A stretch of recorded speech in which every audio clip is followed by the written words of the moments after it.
We would like now to begin our look at the economy and economic conditions, and we're going to look at from the global level to the national level, statewide, and at local area economic conditions and forecasts.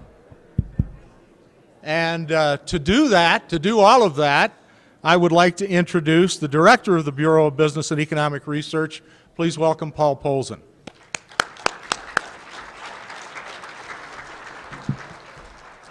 Thank you very much, Chuck. Doesn't take long watching television to realize that the national economic news continues to be bad. The jobs report for December showed barely any growth in U.S. jobs. The Federal Reserve is cutting interest rates like mad. And one indicator of just how bad things are, the American Dialect Association chose subprime as the word of the year for 2007. Now, what's going on here? If this does, in fact, turn out to be a recession, it's going to be caused by a number of factors. Just like past recessions, we have a recession when a number of bad things occur at the same time. So let's quickly look at what is going on with the U.S. economy. The first bad thing that's happened is the bursting of the house price bubble. This means that consumers can no longer fund their expenditures using the appreciation in their house. The second bad thing was the credit crunch. Rising mortgage interest rates forced people to force foreclosures in terms of their mortgages. This is not really independent of the first reason. The third bad thing to happen is the energy crisis. People are now spending more on oil and gasoline. This leaves less left over for them to purchase other items. Now, what's that mean for us here in Montana? Here we have foreclosure activity by state. This is the latest data that I could find. It's November 2007. The redder the state, the more serious the foreclosure problem. Montana looks pretty good. In November 2007, we ranked 41st out of the 50 states. And this was pretty consistent throughout 2007. We were 40th, 41st, 42nd for all the months during 2007. But this statewide data probably paints too rosy of a picture. Here we have foreclosure activity by county. Now this is year-over-year data, third quarter 2007 over third quarter 2006. Once again, the redder the county, the greater the foreclosure activity. And you can start seeing very quickly where the problem areas are. Las Vegas, Los Angeles, Detroit, Cleveland, San Francisco. But you can also see that there are large rural areas in the United States where there is very little foreclosure activity. So the foreclosure problem is really an urban problem. And one of the reasons why Montana looks so good as a state is because we have so much rural areas. Now let's look a little more carefully at the Northwest. Now we start to see a little different view on things. There are indeed foreclosures in Montana. Flathead County is the reddest, but the other major urban counties are right in there too. Missoula, Lewis and Clark, Yellowstone. Now, none of the Montana counties are anywhere near as red as San Francisco, Los Angeles, or Las Vegas. But it would be wrong to say that Montana has completely escaped the foreclosure problem. Just by comparing the colors, it looks like Flathead County and Montana's urban counties are right in the same ballpark with Spokane, Boise, and the I-5 corridor running down western Oregon and western Washington. Now, what about the second problem, the house price bubble? To really understand the house price bubble, we have to have a standard. Here we have the U.S. average for the change in house prices. This is annual percent change in single-family dwellings. It's year-over-year data, so it doesn't have quite the volatility of the month-to-month data. We can very quickly see what happened. House prices started to accelerate in 2004. They reached a peak late in 2006, and they have decelerated ever since. At least in terms of the national data, they have not yet turned negative. Here we have the Montana data. You can very clearly see the bubble. Now, how do we compare two cycles? We use two statistics, amplitude and duration. If we look at the amplitude, it appears that house price acceleration here in Montana was not quite as dramatic as nationwide. If we look at duration, it appears that the cycle appears to be a little longer here in Montana than nationwide. Now, how do we compare to neighboring states? There is Oregon. There is Washington. Now, we can also look within Montana. Once again, we start with the national average. Here's Billings. Here's Great Falls. Here's Missoula. Just for comparison, here is Los Angeles.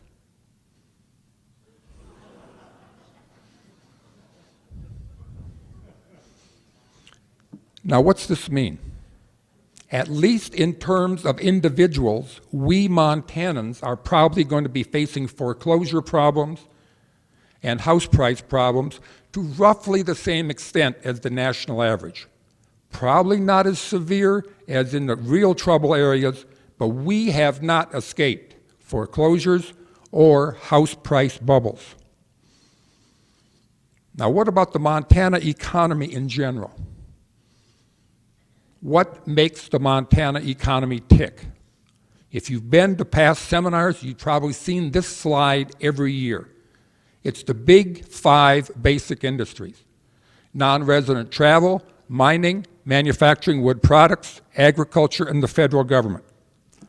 We keep talking about these big 5 because if we look at Montana's economic history, we can explain almost all of the major trends in Montana's economy by looking at these big 5 industries. Now, what is a basic industry? A basic industry is an industry that's located here in Montana, but primarily sells its product outside the state or otherwise brings new funds into the state. It's the driver behind most of the state's economic trends. Now, what will be the impact on Montana if, in fact, we go into a recession?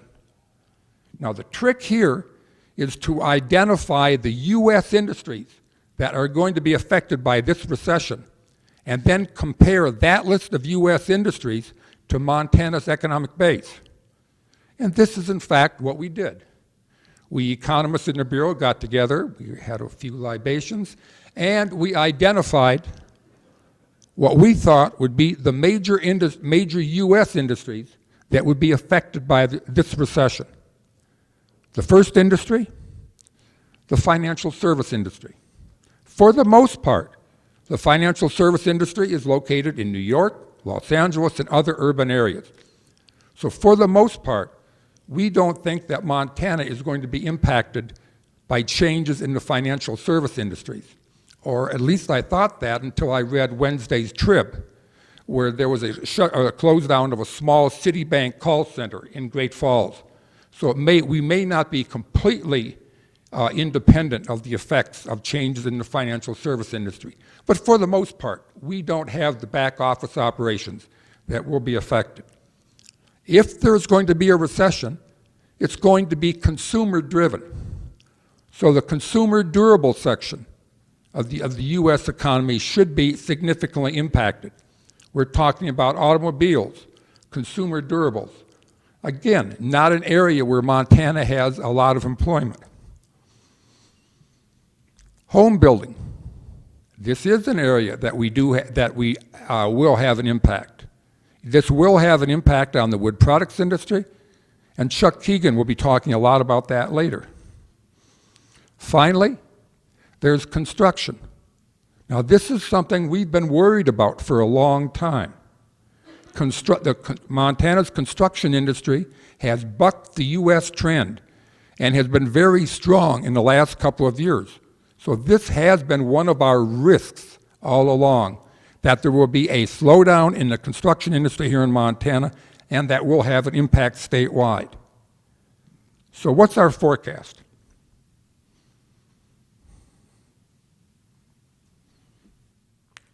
We think that the Montana economy will grow at about a 4% rate in 2008, and we think that this 4% rate will continue out to about 2011. Now, this is really, really a remarkable graph. 4% real growth in the Montana economy for almost as far as the eye can see. Now, why are we having a booming economy? The answer is really quite simple. Almost all of our basic industries are very strong. The one exception is the wood products industry. Now, very quickly, what's happened to the Montana economy in the last 5 years? Number one, the mining industry has turned around. And remember that oil and gas exploration is in the mining industry. Number two, manufacturing in Montana is growing, except for the wood products industry. Manufacturing nationwide has been losing jobs, not here in Montana. Our small high-tech our high-tech industries have been increasing significantly, as with other small manufacturers. Non-resident travel continues to grow at 2% per year, despite higher energy prices. The government, federal government, increased employment. This was primarily right after 9/11, and it primarily represents people, the Border Patrol along the High Line, plus additional employment at Malmstrom Air Force Base. And finally, we added another buoyant basic industry this year, agriculture, $8 a wheat, or $8 a bushel wheat. Now, how does this economic boom compare with past economic booms? Here we have the last 65 years of Montana's economy. Let's use a standard of 4% real growth. You can see that's a pretty restrictive standard. There were only a number of years where Montana's growth exceeded 4%. Here we have the current economic boom, and I've added 2008. 5 straight years of 4% real growth or better. When was our last economic boom? It was in the 1970s. And this 1970s boom, again, had multiple causes. That was our first energy crunch. The coal industry was just beginning. There were good years in agriculture and also good years for the wood products industry. When was the boom before that? It was in the late 1940s and the early 1950s. Again, it had multiple causes. That was the beginning of oil production in Montana, and it was also very good agricultural years right after World War II. Now, we said that the current boom is due to the strong performance in almost all of our basic industries. You'll be hearing details about these basic industries in just a minute when Chuck talks about the wood products industry, Norma talks about non-resident travel, and George talks about the ag industry. So let's pay more attention to the mining industry and the strong, very strong conditions in terms of commodity prices and energy prices. The rise in oil prices has received the most attention over the last several years. But other commodity prices also increased at about the same rate. This is the way the world looked 2 years ago, beginning of 2006.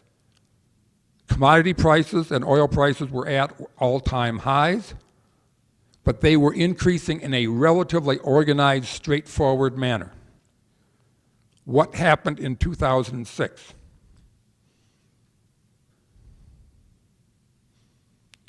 The commodity prices really took off. So here we are at the beginning of 2007, a year ago. And a year ago, I was suggesting that maybe these prices will start to go back down. What happened during 2007?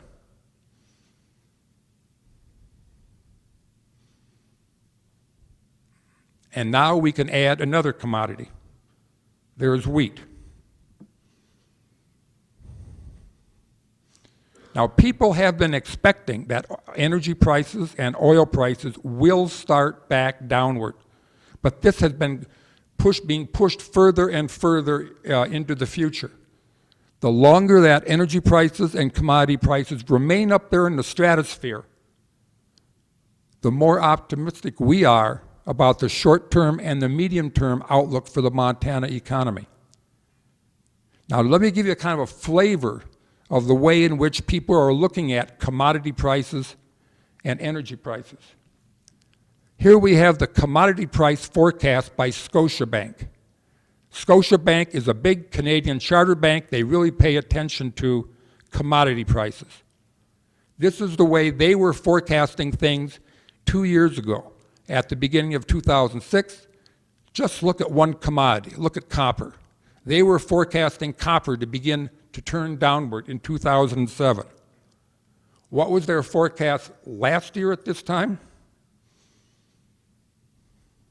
Then they were forecasting copper to turn downward in 2008. What's their forecast now?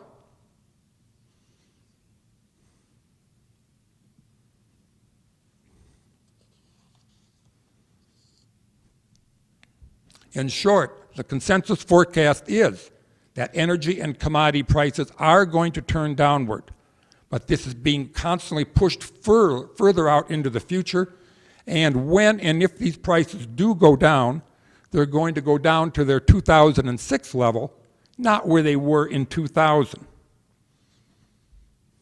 Now, why are we having these buoyant conditions in energy prices and commodity prices?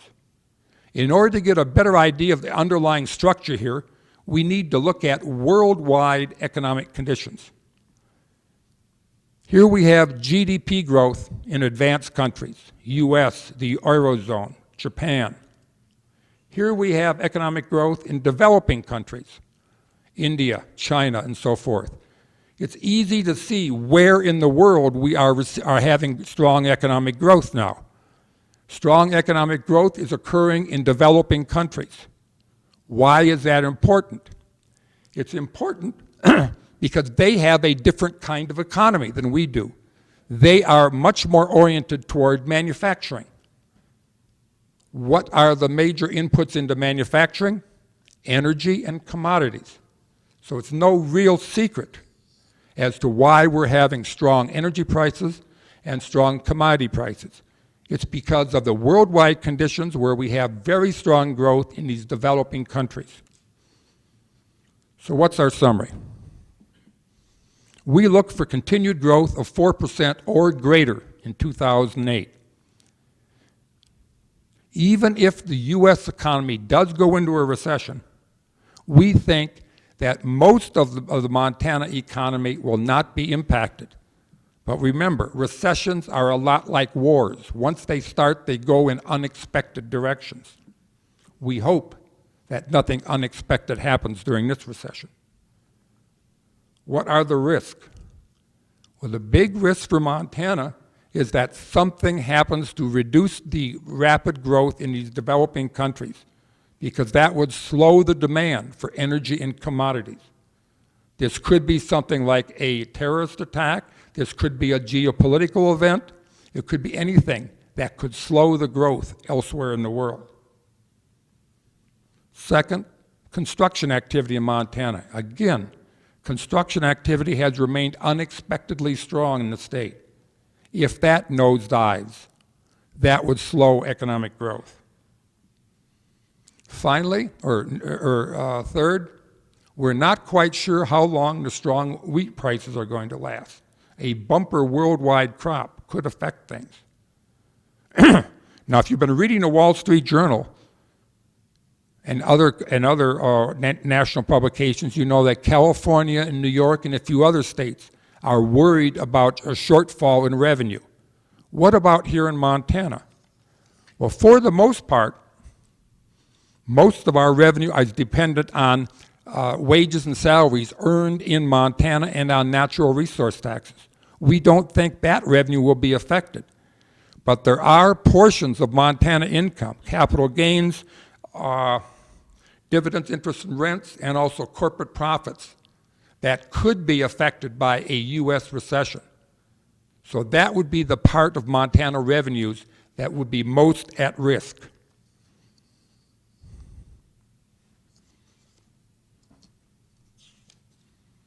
Let's turn to the Missoula outlook.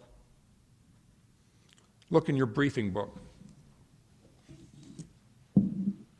Turn to page 8.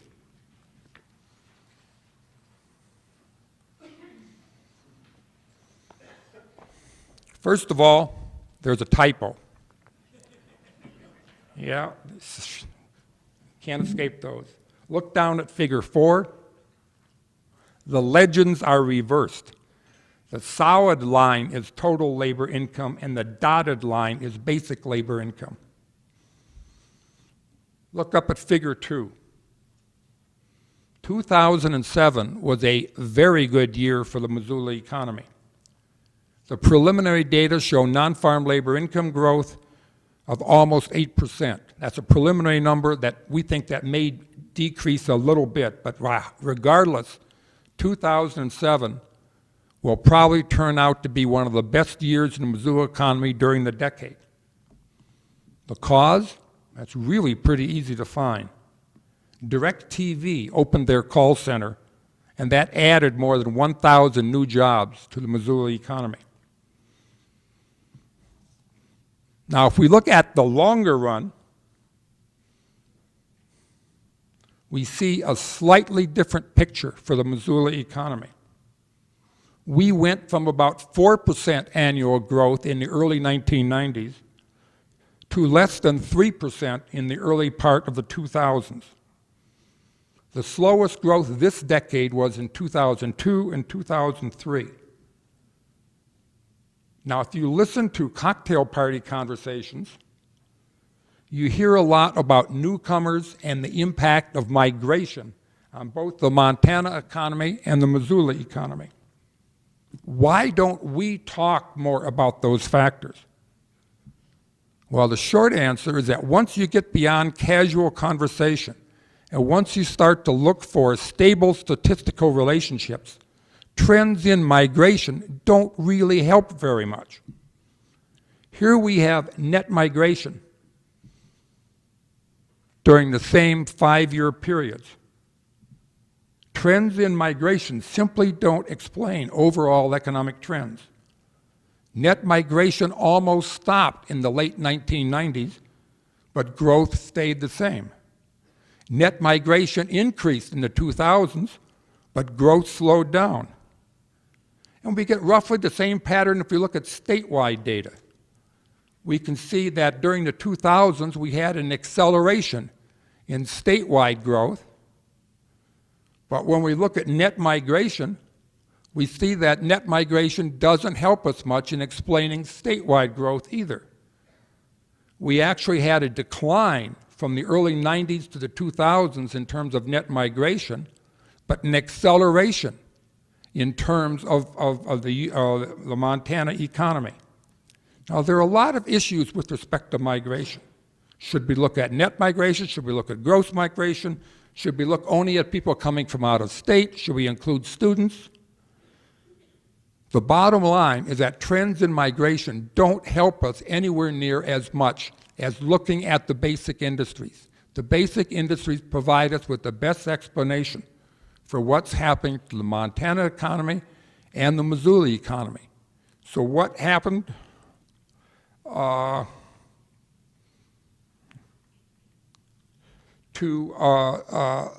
the basic industries in Missoula. Somewhere in my slides I have it, but I can tell you that there are a number of basic industries in Missoula that grew very rapidly. The fastest growing one was state government and the University of Montana. The second fastest one was non-resident travel.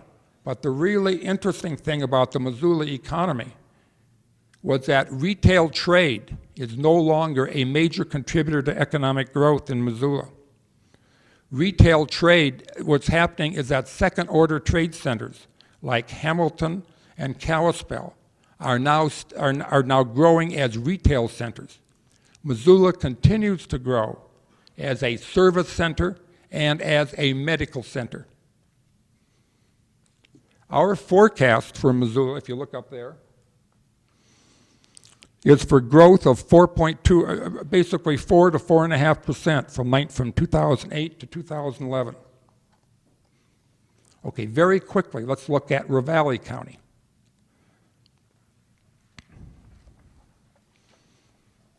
Turn to page 15. The distinguishing feature about Ravalli County is that commuters are a very important component of the economic base. Look down at figure 5. You'll see that commuters accounted for 46% of the economic base in Ravalli County.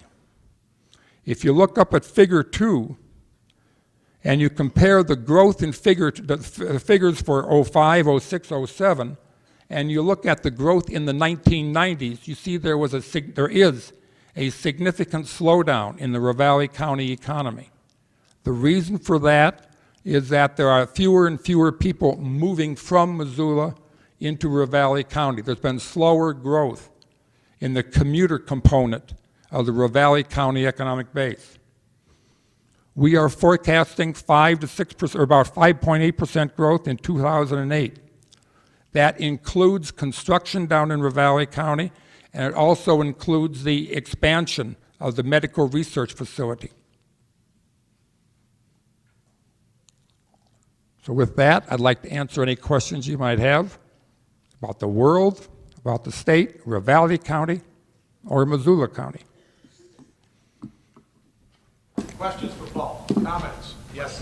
Is there any data on wages in Missoula County and how those have changed with that almost 8% growth? Are there any the questions concerning wage rates in Missoula County? Yes, there are, and I would point you to the Montana Department of Labor and Industry website. And whatever county wage information is available, you can find it there. So go to state government and then go to Department of Labor and Industry.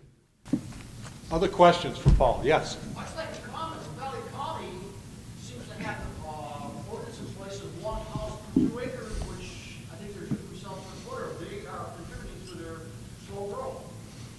I missed that one. If I can try to repeat it, the question is zoning that limits 1 dwelling per 2 acres limiting growth in Ravalli County? It very well could be. I don't know what the causes are, or there are probably many causes as to why fewer people are moving to Ravalli County. That could be one of them. It could also be the longer commute, too. Other questions, comments? Yes? Paul, you spoke about Scotia's index on commodities. What's the impact on our volatile exchange rate now? What is the impact on our volatile exchange rate of the commodities? And that rate, did that probably make did that explain the difference in the commodity values, just the exchange rate? Oh, okay. So the question is, are the buoyant conditions in the demand for commodities due to their lower price because of our exchange rate? I think that is a factor, but this is an IMF index, and so some of these prices are not quoted just in dollars. But yes, the lower value of the dollar is one of the things that has inflated energy prices and commodity prices. Other questions, comments? The world? Yes, ma'am. Yes. On foreclosures, the chart showed water on Kalispell area. I'm curious if there's any way to track for vacation homes. The question is, are these foreclosures vacation homes or regular homes? The answer is, I don't know. Scott may have some. Hit Scott Rickard with that question. Yes. There's one concern over the housing market dropping. But the rapid increase in prices meant that a lot of people couldn't buy a home. If the housing market comes back down into a normal area, that's the correct. I think Scott's going to directly address the income to price ratio, which is sort of what I think you're talking about there. We have, speaker after Paul will deal directly with that. Other questions or comments for Paul? Yes, yes. As the credit crunch starts to affect the commercial banking arena, how do you see that affecting us in Montana with growth in the commercial sector? The question is, what will be the impact as the credit crunch moves further into the commercial sector, and what would be specifically the impact in Montana? I think that's an area where the construction risk becomes greater and greater and greater. It's appearing to me that one of the reasons why construction is remaining strong in Montana is that we're shifting from residential to commercial and industrial building. And obviously, if loans become tougher to obtain, that will affect and impact construction. That will impact commercial building. So I think we would see that impact through the construction industry. Others? Yes. If I heard you right, in your presentation, you indicated that Missoula is no longer, or something about creation or retail, your 5 was 8%, but it's declining, or can you expand on that? Did you get that? No, I didn't get that. The question is, Paul made a reference to the basic component of retail trade in Missoula County slowing down or stopping, and yet the graph shows it as 8% of the economic base. So has it stabilized or not increased, or because it still appears to be a significant contributor to the economic base? That's exactly correct. It is, the level of it continues to be high. We're 8%, but it's not growing. And this is not unique to just Missoula. It's also occurring in Billings, where Bozeman and Miles City are evolving as second-order trade centers. Why should you drive all the way to Billings if the stores that you want are already located in Bozeman? So the same thing is happening out there. People continue to come to Missoula to shop, but this is no longer a contributor to growth. It's no longer growing. We have time for one more question. Yes. I was wondering if the recent actions by the federal government have any bearing on your forecast. What recent actions does the Fed have on the forecast? I think it basically has an impact by hopefully either having an impact on the U.S. economy, making this recession either shorter or less severe. Hopefully the Fed has been able to pull that off. So that's the way those rate cuts will primarily have an impact here. Okay, thank you, Paul.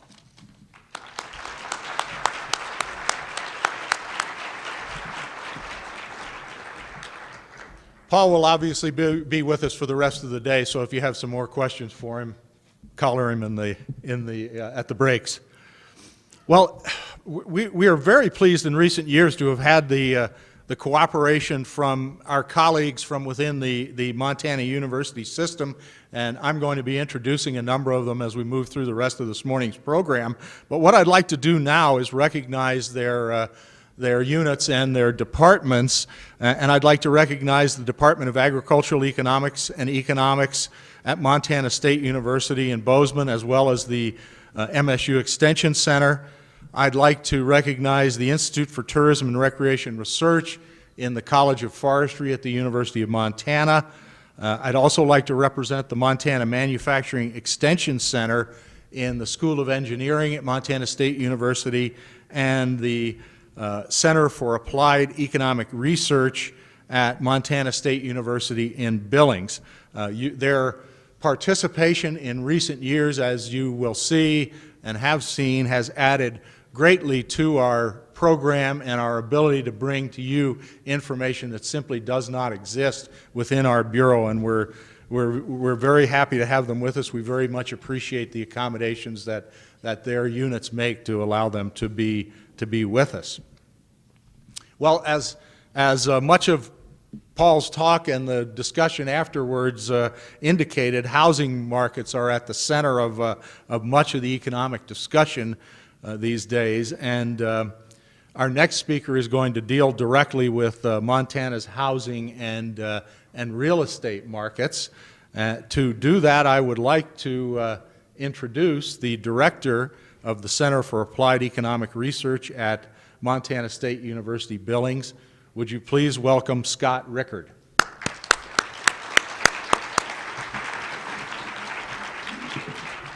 Scott been checked out? Have you been checked out, Scott? All checked out? Okay.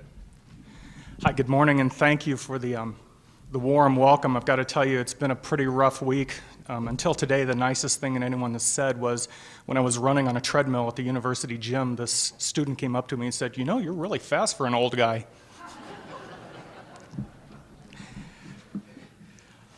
So no pressure here. I'm here to talk about housing and real estate market for Montana. And what we're going to do is an outline. I'm going to talk about state-level numbers and state-level comparisons with our neighboring states. And after that, we'll look at some major cities, both within Montana and across the region. Then I'd like to talk a little bit, amplify what we're talking about. Are we exposed to the subprime problem or the housing bubble problem? And after that, just a little overview, what I see as our housing outlook for the next year. And the last few minutes will just be a comparison look at Montana housing. So I'm using census data here. There are different data sources we can look to compare housing, but census allows us to compare across the region and across time. So we see we got about 425,000 homes in Montana. That puts us basically twice as large as Wyoming. We're about a quarter larger than North Dakota, 15% larger than South Dakota. However, Idaho, in terms of stock, is about 50% more homes than we have here. You look at growth from 2000 to present, we added about 30,000 homes, right? Which is a little bit interesting, being that's the lowest rate in the neighborhood, so to speak. Idaho, 1.5 times the number of units, has been added 4 times as many homes. Similarly, South Dakota was 15% smaller than us, but still they added 1/3 more homes. Question is, what's going on there? Well, maybe they're just they're building apartments, because housing unit is a unit.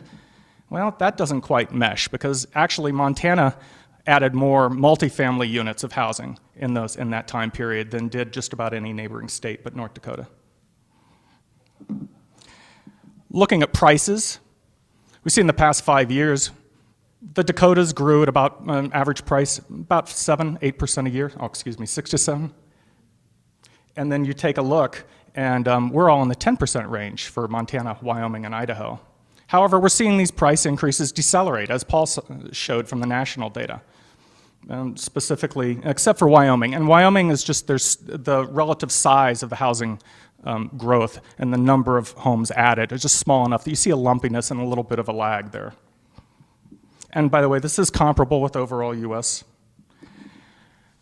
Looking 2006 average value, we were about 10% more expensive than the average new construction, North Dakota, South Dakota, about 10% cheaper than Idaho.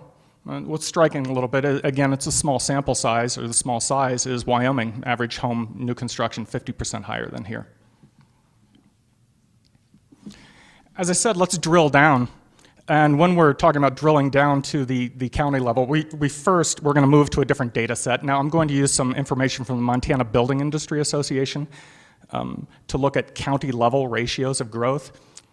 And however, other data sources that we have also support this. Think about it this way. You take 2 counties, you take Flathead and Gallatin County. Their building activity represented 1/3 of the growth in the housing stock since 2000. Look at it in another way. The I-90 or the US 93 corridor, Kalispell down through Hamilton. look at it, that also would represent 1/3. So you can see a lot of the growth has been concentrated over on your side, and that's no surprise to anyone that's lived over here and has tried to do anything like find someone to remodel. Using Freddie Mac data for annual prices, you take a look at the difference. Great Falls for the major areas, 7% growth rate in average prices versus 9.5% for Missoula. We're seeing that deceleration again with the reduction in most recent year, excuse me. One thing to think, at 7 versus 9.5, that's not that big of a difference. However, if you started out with a $150,000 home in either Great Falls or Missoula, you now are sitting on $25,000 more in supposed equity right now, just because of that 2.5% difference in value. Let's look at neighboring MSAs, neighboring cities and neighboring states. You take a look, actually, Boise and Casper are growing faster in the 5-year average than Missoula. Sioux City, I'm not sure what's going on there. It was curiously low. And again, we're seeing that deceleration. Oh, nothing for Boise, ouch. You're sitting on 10.75, and now you're seeing just a 4%. I think that's probably the metro area that's most likely to possibly see it turn negative in the next year. And it's not on this list, but Coeur d'Alene, Idaho, 5-year growth rate averaged about 13.5%. Last year, 3.5%.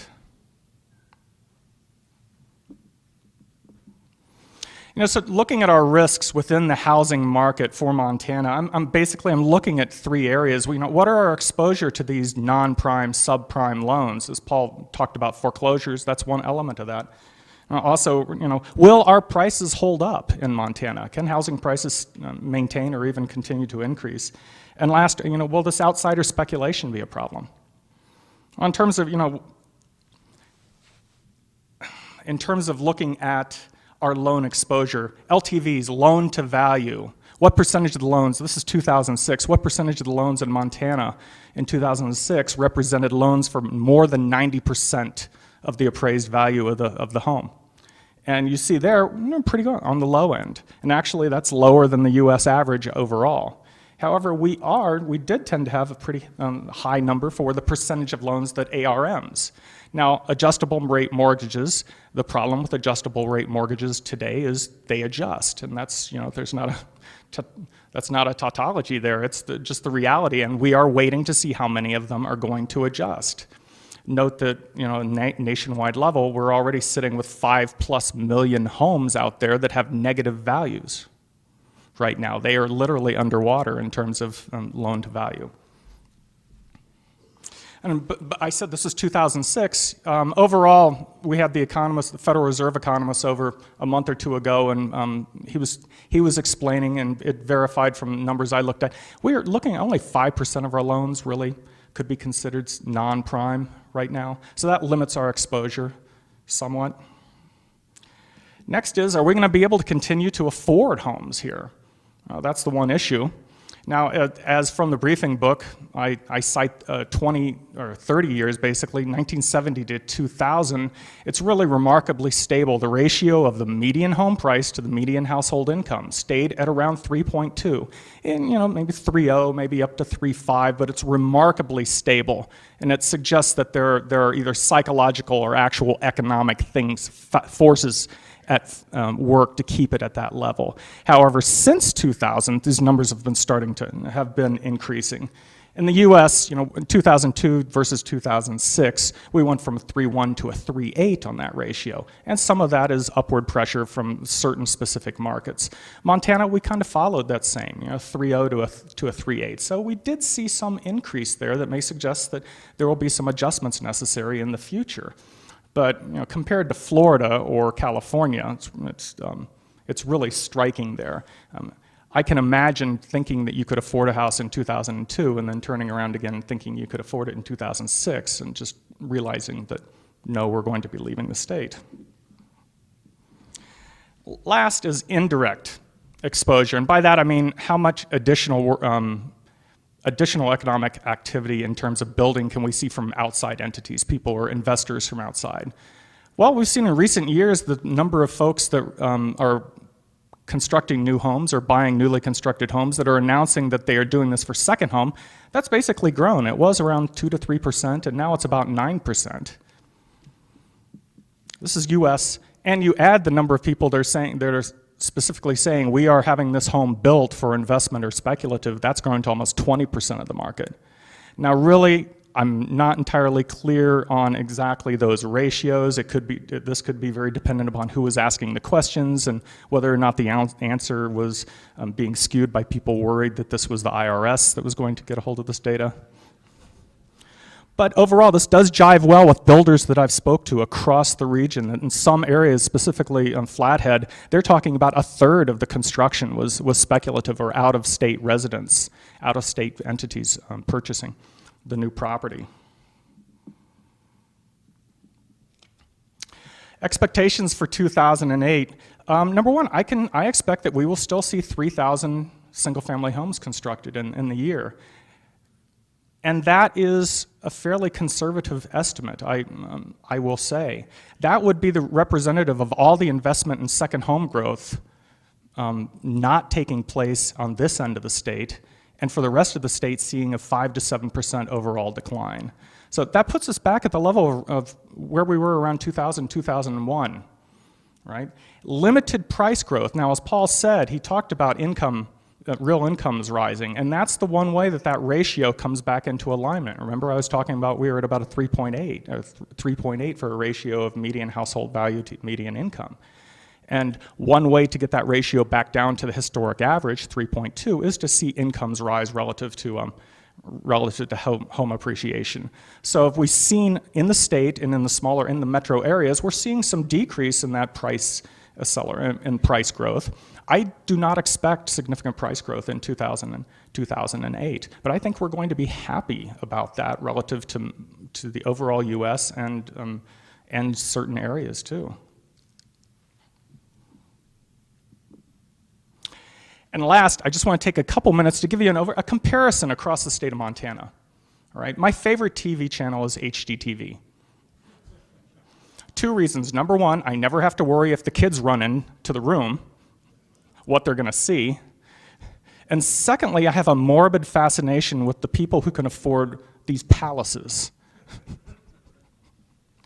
So, at the center, we went through the real estate listings in the newspapers from last summer, and we picked 3 price points, 150,000, 250,000, and 350,000. And we decided to see, okay, what can you buy for each of those at each of those price levels in the different cities that we'll be hitting here for this conference. Now, $150,000, surprisingly enough, you could, according to the newspaper listings, you could pick up 10 to 20% of the homes in Missoula, all right? Or over half of the homes listed in Great Falls. And by the time you get up to the $350,000 level, you could pick up 75 to 80% of the homes that were listed in the real estate listings for this area. And in places such as Lewistown, you could buy any house there and they'd give you the key to the city.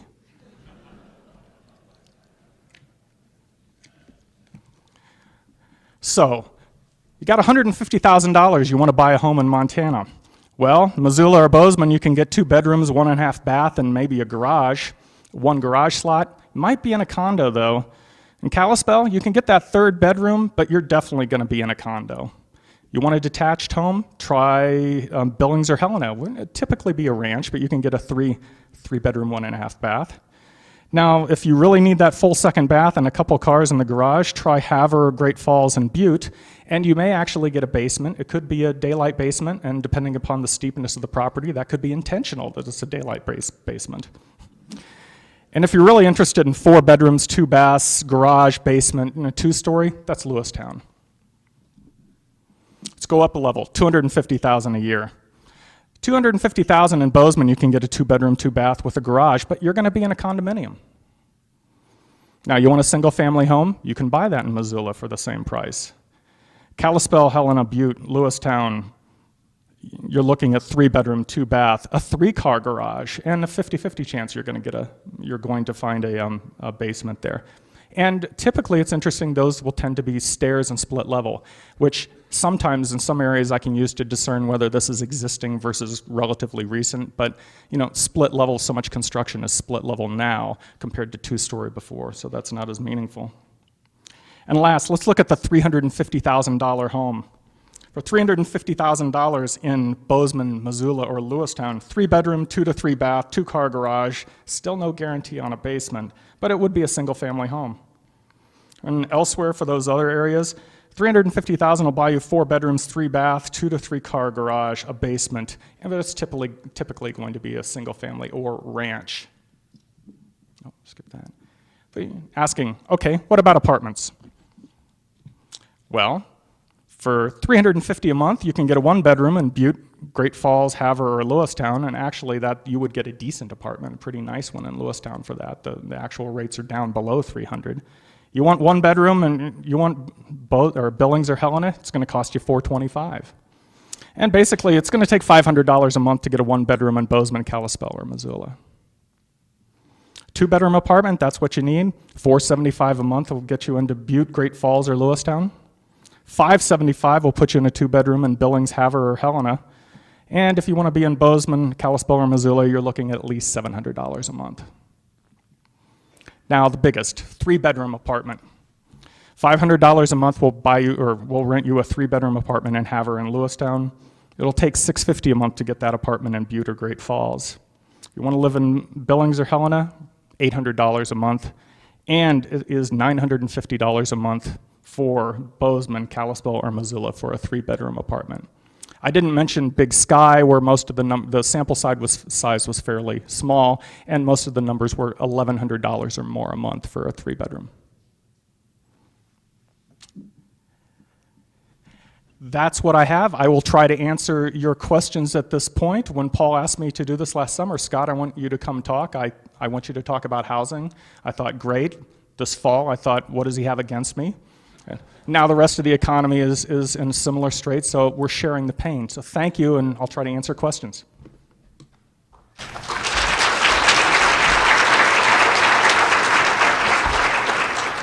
Questions for Scott? Comments? Yes? How does the secondary home market affect affordable homes in relationship to building resources and competition for labor? Sure, how does the secondary home, as in the home, you mean the home market for investment homes, how is that affecting the affordability of other homes? Well, there's upward pressure on supplies, we see that, and on the availability of labor. That is true. At the center, we have done a couple of affordable housing studies for specific cities, and we do see that. In effect, I believe that when you're looking at affordable housing, it's very difficult to talk about single-family affordable housing new construction. If you're talking about affordability, it's going to be multifamily, it's going to be manufactured, or it's going to be based upon existing retrofitting or other things for existing homes. So I think if I understand what you're saying, yes, this increase in secondary and the secondary demand did lead to a decrease in the availability of affordable. And if we do see this decline in construction, relatively speaking, with increasing real incomes, we should see slight increases in affordable housing. But, for example, in Billings, if you take a look at the HUD numbers, which is basically you shouldn't spend more than 35% of your income on housing, or else it becomes what they call a burden. It's striking. It's in the neighborhood of a quarter of the households then would be considered at a burden or more. It's a large number. Next, please. Other questions, comments? A lot of things going on in the housing market. Yes? I've been talking to some people in the real estate industry here recently that said one of the issues going on here in Missoula is that people are on hold wanting to buy real estate because all these national news that home prices are going to be decreasing does not do anything. So I think if you live in California, Florida, Nevada, that should be a big effect for Missoula. Can you be stable with that? I still believe so. I do not believe that you'll see significant price decline in the price of homes in Missoula specifically. maybe slightly. I just don't really anticipate that. As we've seen already, the growth rate in the prices has declined, and it probably will stabilize more. And some of that is also that desire for stability and how low will interest rates go. How good of a deal can I get? Is there something around the corner I'm not foreseeing? But in terms of pent-up demands or things pending, I can see that. I'm not sure that's going to be an issue that's going to work itself out until we've decided if we are in a recession and we've decided whether or not we're out of it. But locally, and as Paul showed, I think we're in a fairly good situation. I do wonder, though, about the out-of-state folks thinking to move here, and that's always something you have to consider. There are not that many companies anymore that will pay to buy your old home if you're being relocated up to Montana. That number has tended to drop, and you worry about those folks, especially at the 5 million that are underwater already. Two other just little statistics, and I'll get off the stage. One is if you take a look at how much additional debt has been added via mortgages, and just since around 2000, we've added something like $5 trillion in debt due to mortgages and people refinancing and taking out mortgages, cashing out some of that along the way, not investing it back into another good. And the other thing is private label mortgage companies. Back before this nationwide bubble started, they were running 2 to 3%. Maybe around, less than 5% of their business was adjustable and quote-unquote subprime. And now that number, if you just look at adjustable and most recent, at the peak year, that number was over a third to 40%. So we saw that build up. I'm very grateful that Montana did not overall take the bait, so to speak, as much, because that really cushions us in the near future. So anyhow, I'll get off. Thank you. Thank you, Scott.